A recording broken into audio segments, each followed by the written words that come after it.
Bismillahirrahmanirrahim. Assalamu alaikum warahmatullahi wabarakatuh. Welcome to the B-Eglet Saniyat YouTube channel page. Yat zan naw ch desi zaika with insha. Video start karne bront agar tu san channel page nahi chu, san YouTube channel karjo subscribe, video karjo like te share bi dizo panon feedback. Az banao is damin te allu yemich recipe bu tohe se share kart karo isuk video start.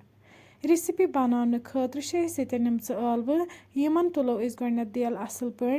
अम पे बनाओ one लकट लकट pieces तुम हेको ये वुचित अलवन मकल लकट लकट pieces बनत अम पे नमो one डमिन गो साफ कर थम one बनाओ लकट लकट पीसेस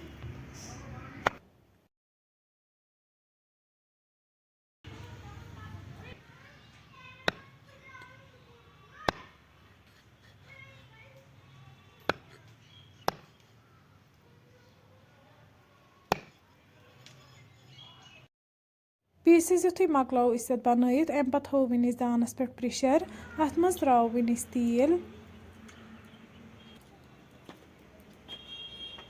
तेल युथु गरम गि अम पे त्रो वन अत मज अलव साफ कर वन अलव तीस कलस फ्राई कर यीस कलस golden brown gun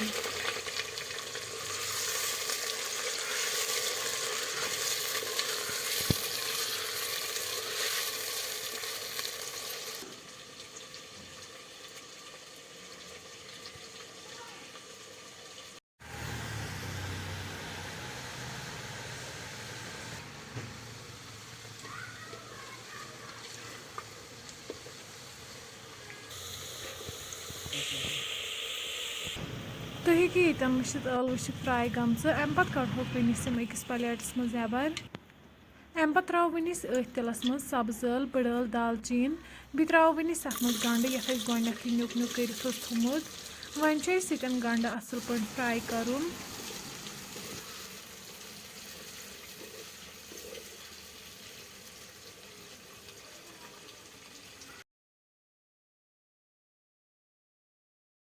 गंड युथु Hulk fry गम पे त्रो वन अत मज डमिन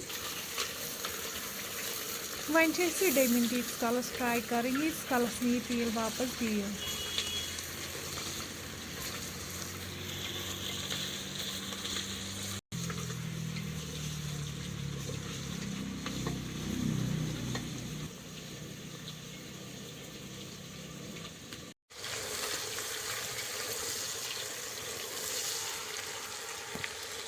तुम हेको ये वुचित यह गई ये असल पे फ्राई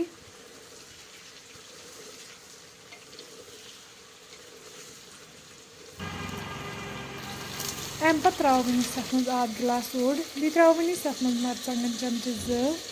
लेद्र चमचे नून चमचे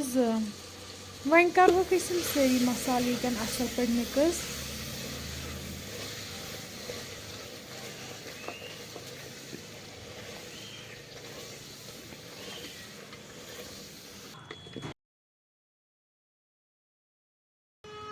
तुम हेको ये वुचित मसाल असल पे मिक्स गमत अम पे त्रो वन अत मज आब लीटर ओड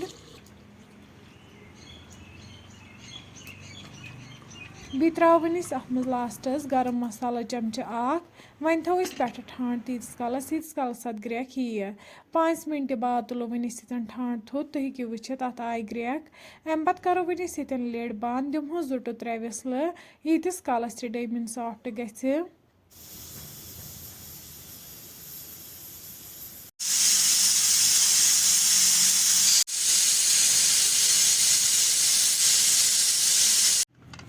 त्रे विसल बाद खुलाव वन लिड तुम हेको वुचित डमिन बिल्कुल सॉफ्ट गमज अम पे करो वन अत मज अलव ऐड यम फ्राई कर थमच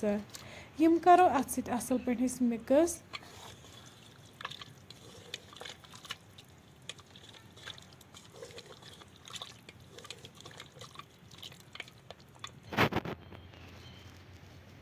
लास्टस पे त्रो वन ताज़ दान वल ये करो असल पे मिक्स